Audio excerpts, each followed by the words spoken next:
It's time. Time to get inspired and empowered. To realize it's never too late to create your next amazing story.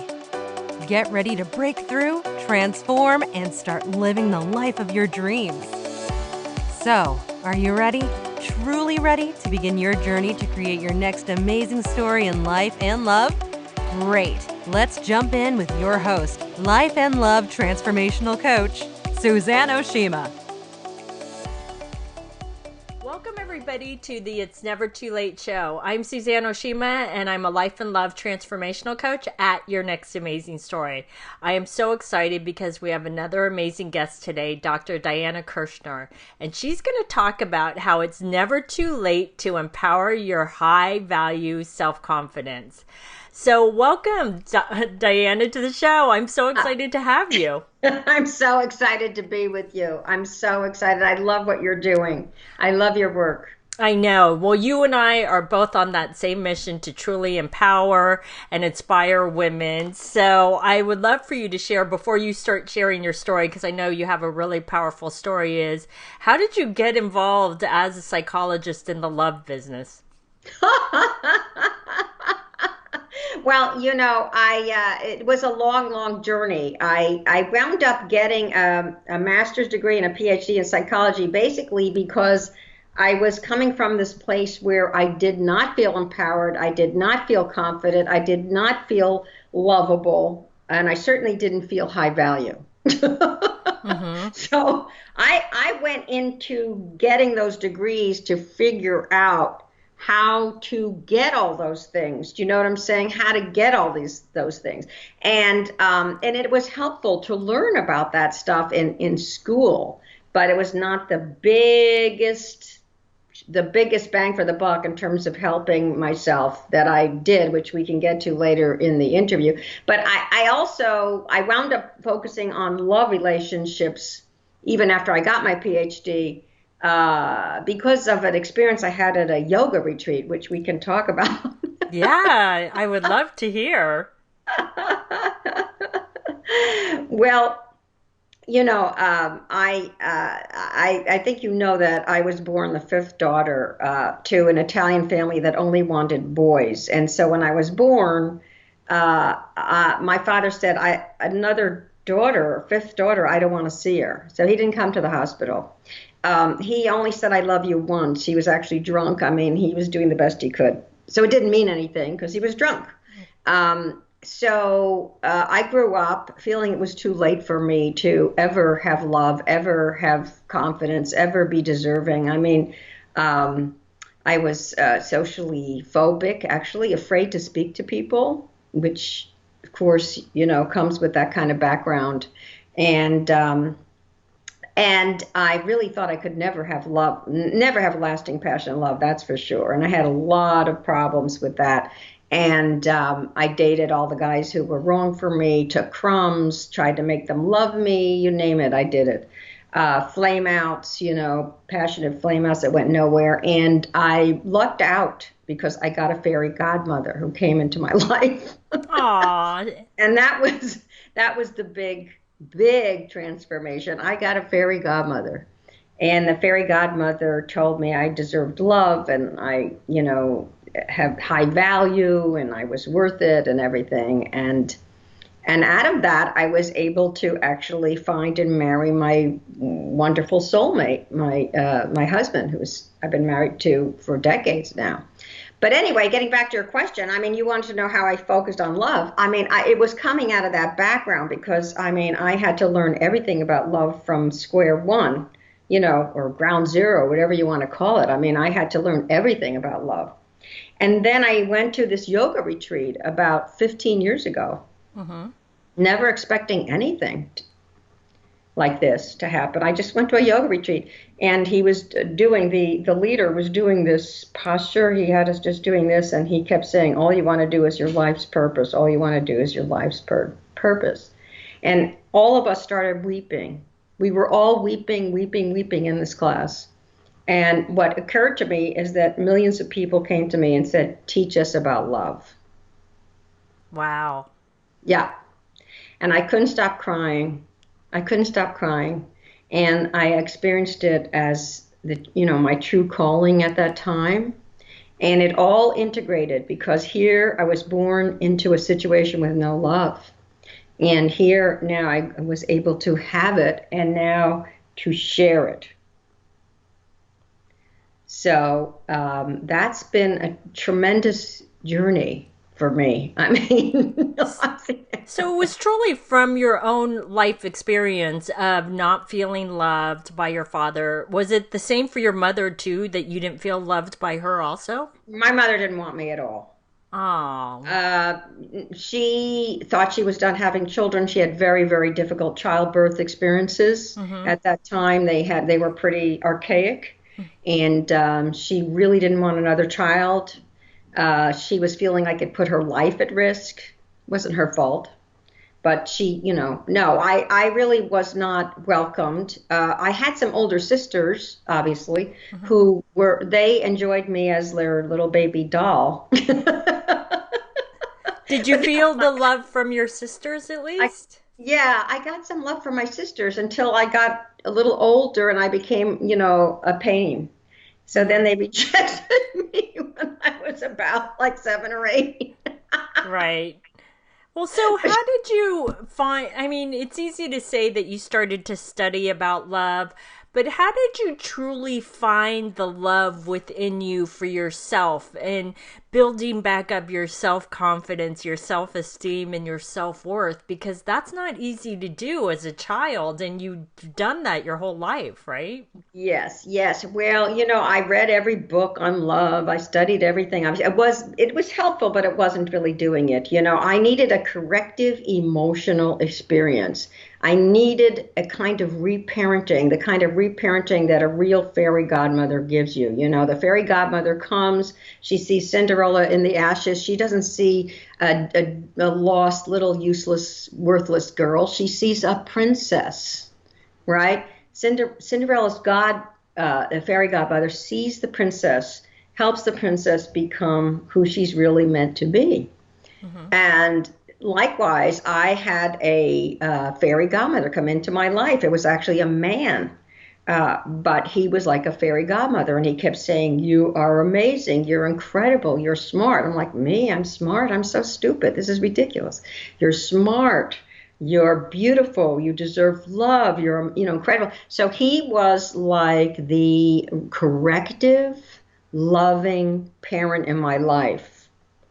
And little by little, I took that in. I took in that love. I took that in, and I said those things to myself, right? And I've been able to do incredible things. I think that my book, Love in 90 Days, which was a bestseller when it first came out, was just reissued in its 10th anniversary edition. I love that. It's helped tens and tens of thousands of people. I've been able to actually have my own PBS TV show, which for somebody who couldn't speak to anybody was pretty amazing. But it was about accessing this high value self-confidence. I call this the diamond self-identity, and actually giving myself a new name. So, Diana, I know, and it's funny because I've known you for years, and I always remembered that was one of the things that you brought up when you first spoke at my event was the diamond self. So can you explain to the ladies what that is? Yes, the part of the brain that actually represents you, your identity, I, me, mine, or your name, is constantly in flux. It's constantly changing. It's not set. It's not a neural net that's completely rigid. So you can go in there and deliberately change the notion of who you are. You can change your identity. You can move into a high-value, self-confident identity. And we've done this. I've done this for myself. We've done this with my team of love mentor coaches with women all over the world. It is our most popular work, actually, because women really need this. They need to feel better about themselves. And you get to name yourself. You get to name yourself. And you build on your own skills, your own quirks, your own wonderful nature. And also you add in who you want to be, right? And then you name yourself, like beloved mighty Isis, saucy minx, vivacious vixen. My name actually is the radiant beacon of loving guidance. Oh, I love that. And, it's a struggle sometimes if you're not feeling good about yourself initially, but you go with it. You go with your light. You don't hide your light under a bushel basket. You go with it and play with that name. And really astonishing things can happen. It really, really opens up new possibilities. Never in a million years would I ever have thought that I would have these things happening, that I would be on this mission, that I'd be talking to you, that I'd be helping tens of thousands of people. Never. Never. I thought of myself as a stupid, worthless piece of crap. I'm not kidding. So, Diana, when did you discover your diamond self? Was it before you became a psychologist or after? I would say more or less during the time I was becoming a psychologist, and it was coming in experientially through this reparenting, this experience of being approved, appreciated, being held in high esteem, being validated, and little by little the name really emerged. But it was from an experiential process. That's what we do in our coaching program. We provide an experiential process that brings Cinderella to the ball, whatever that ball is. So for you, Diana, and even after you became a psychologist, but did you continue to do the work on your diamond self so that you kept building back up your self-confidence and self-esteem and self-worth? It never stops. Never stops. It's not like you stop, you get to some place, and no, it never stops. It never stops. Because you're going more and more and more into the bliss, the joy, the fun of it, and away from self-doubt and that mean negative voice in your head that wants to come in and grab you. I still have that come in and grab me sometimes, I still have that voice come in and try to grab me, and so I have to reset my identity. I'm the radiant beacon of loving guidance. That's all I'm here for, but that voice can come in. Lately it likes to say you're old. Yeah. It's too late because you're old. Right. And I say it's never too late, no matter your age. But I think it's interesting, and I appreciate that you shared that it never ends, because I think a lot of women would look at you, Diana, as someone who's so accomplished, and look at her. She's a psychologist. She has it all together. And I love that you're vulnerable and sharing that sometimes it still tries to come in and grab you, and you have to keep working at it. It's not like you got there after you became a psychologist and you're good, right? It's you've kept working on this, and it's an everyday process, because we can get triggered by anything and everything that could take us from here down to here, and it's this constant flow of energy where we're feeling on top of the world one day, and another day we're feeling like I'm not worthy, or whatever it is, right? Exactly. And especially when you're starting something new.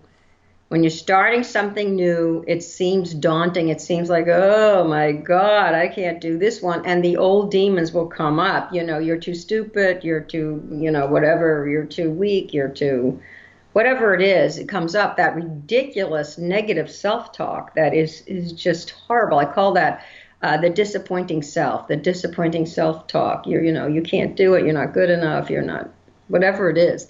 And so you start something new. And you have to really reassert your high value, self-confident diamond self identity, right?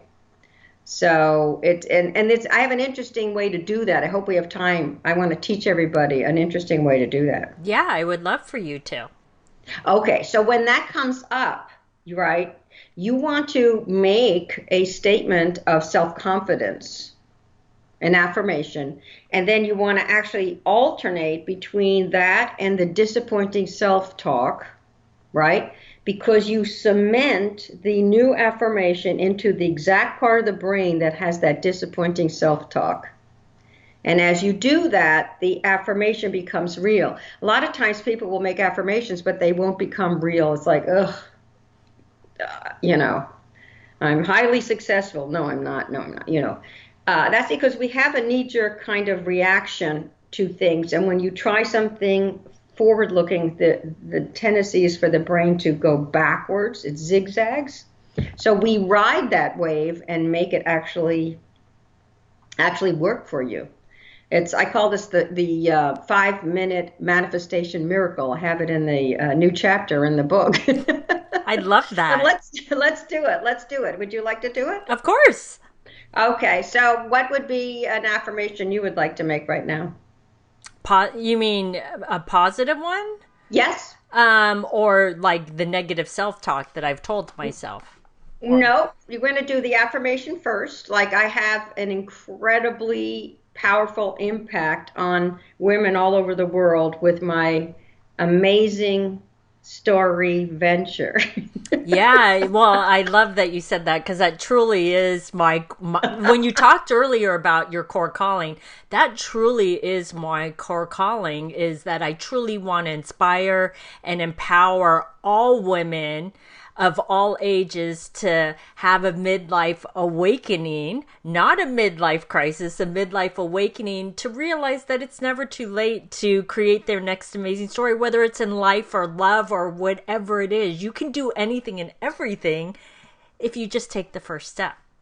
Well, that is unstoppable in you, my love, because I know you are unstoppable. It's my passion, and that's what keeps me going every day. Okay, so we have to make a simple affirmation, and then I'm going to prompt you to say affirmation. Then I'm going to prompt you to say whatever comes up in terms of negatives, some other comments, any comments, negative or positive, that come up in relation to it, by saying fears, doubts, or other reactions. And then you're going to say whatever comes to mind. And we're going to go back to the affirmation. So what's the affirmation? Let's make it simple and easy to repeat. I'm a powerful, inspiring woman. Okay. Affirmation. Say it. I'm a powerful, inspiring woman. Okay. Any fears, doubts, or other reactions? I don't know if I can do this. Beautiful. Okay. Affirmation. I'm a powerful, inspiring woman. Excellent. Any fears, doubts, or other reactions? It's scary. I'm scared. Beautiful. Affirmation. I'm a powerful, inspiring woman. Whoa. Any fears, doubts, or other reactions? I don't know if I can get there. Beautiful, beautiful, beautiful. Affirmation. I'm a powerful, inspiring woman. Wow. You feel it as it changes, it's becoming more real and fleshed out? Yeah, you know what was interesting? I love that we did this, because when I said what my fears were, when I said the first one, I had this tension in my body. I could feel it, like, ugh. And then as you kept asking me, I started to feel like I was relaxing more into it, and I was like, why is this such a big deal? Exactly. That's exactly what happens. What happens is that you're not fighting the negative comments. You're allowing them to be, which means that they don't grab you. They don't grab you and persist. And you go gently back to your affirmation. So you go right back to your affirmation. And so you're training your brain. It's the part of the brain says, I don't think you can do it, or I'm afraid. And you're going, I'm a powerful, woman. And it creates. Yeah. And it's interesting because when you asked me what my fears were, I could feel the resistance within me that I didn't want to say it. And I know that comes up for other women, because we don't want to say it because we feel like it makes it true, right? But what we don't realize is that we're actually giving it power by resisting it, because we're trying to avoid it. And I feel the same. But then right after I said it, I was like, I started to relax. I felt less tension. And I was like, oh, I'm less tense about this now. Yes, yes. I use this process. To this day, I use this process all the time. It's one of the most powerful processes you'll ever use or I ever have found, and you can do it with your diamond self name too. Like, I am the radiant goddess of love and light. No, you're not. You're a piece of shit. I am the radiant goddess of love and light. Ah, you kidding me? I am the radiant goddess of love and light. Oh, I am the radiant goddess of love and light. Yeah, it's interesting too because that negative self-talk or the self-critic that comes up for each and every person is that the things that we say to ourselves we wouldn't even say to our worst enemies sometimes. And how can we talk to ourselves like that? So I would love for all women to raise themselves up and commit to talking and being more kind to themselves in a positive manner instead of bringing yourself down, right? Absolutely. Yes, yes, yes, yes, definitely. It's so freeing.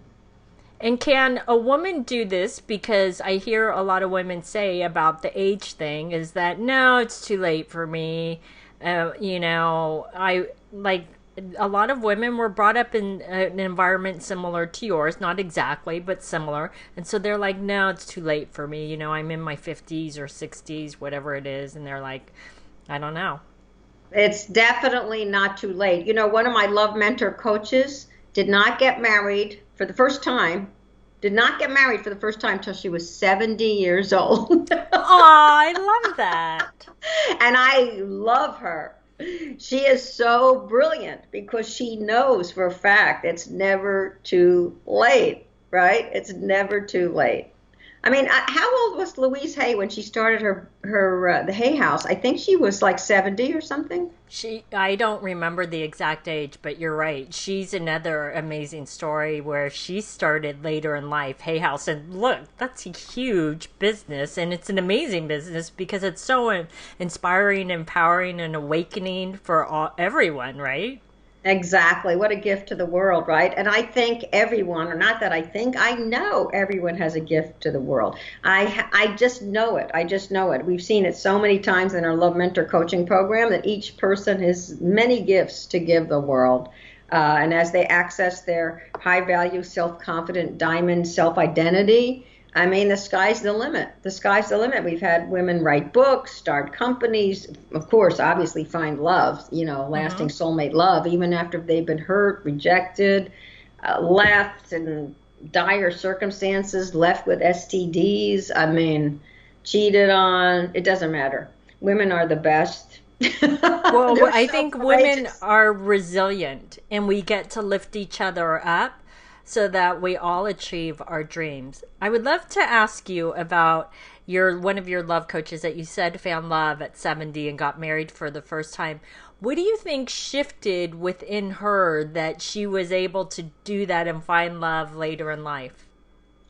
Well, I don't know the whole story because, that was before she actually started working with me. But she never stopped working on herself, and she never stopped giving herself new goals. She didn't really want to be married before then. You know what I'm saying? So she gave herself a new goal, like in her 60s, which was to be married. I mean, how incredible is that? That is. That's amazing. Yeah. Yeah, for the first time, too. So, really, you guys who are watching, the sky's the limit, even if you feel you absolutely can't do it, you can do it. You can. And I just want to lightly touch on that, what you brought up about what her timeline for her life looked like, is I would love for all women to finally let go of what they think the perfect timeline is to find love, get married, or whatever it is, write a book, start a business, because the right time is whenever it's right for you, right? Exactly. And everybody has a unique timeline, a unique life that they're living. And no one is exactly like you. It's like snowflakes. And you have a unique contribution that no one else can make. No one. even though it seems to you that it's nothing or that everyone's doing it or that's not needed, you have a unique, all of which I told myself, but you have a unique contribution that only you can make. It's so cool. It's so amazing. Yeah. And you're doing more amazing things too, right? Yeah, I mean, I actually pretty soon I'm going to have an online university that will be actually teaching people how to become relationship coaches. So that's kind of cool. That's a brand new endeavor, and but having a lot of fun promoting the new book. The new edition of Love in 90 Days has just came out beginning of 2019, which was pretty cool, pretty exciting. Aw, well, that's awesome. So, Diana, how can the ladies find you? Well, the beauty of it is I have a free gift for everyone, which I think you're going to want to take advantage of. And it is at my website, lovein90days.com. That's lovein90days.com. And, we talked about the fairy godmother. And, I have a team of love mentor coaches who are fairy godmothers. They really, really are. And you guys can have a free 40-minute session by phone or Skype with one of them. All you need to do is go to lovein90days.com and click on the coaching tab. And here's the important part. When you fill out the form, you have to put in Suzanne sent me. You have to put in Suzanne sent me, and then you'll have your session by phone or Skype. But the only way I can guarantee that you can get a session is if you put in Suzanne sent me, because sometimes we get too many requests for sessions and we have to turn people away. So definitely put that in. You'll get the VIP treatment. I love Suzanne, so you get her VIP treatment. Awesome. Well, thank you so much, Diana. That's so generous of you. So thanks everybody for joining us on the It's Never Too Late show. The show is available both in video and audio format, which are both available on yournextamazingstory.com. And if you would like to get our free ebook, How to Create Your Next Amazing Story in 3 Simple Steps, you can click right here on the video, or you can go to yournextamazingstory.com. Love today's episode of the It's Never Too Late show? Then head on over to yournextamazingstory.com to continue the conversation, get access to show notes, and get more amazing content.